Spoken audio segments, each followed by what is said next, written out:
தில்லையுள் கூத்தனே தென்பாண்டி நாட்டானே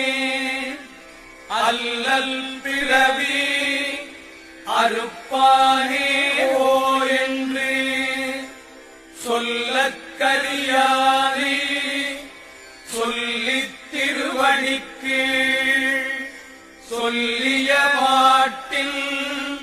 பொருள் உணர்ந்து சொல்லுவார்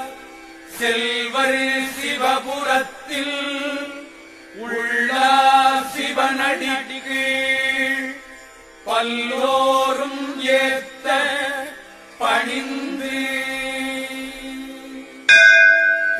தென்னாடுடைய சிவனே போற்றி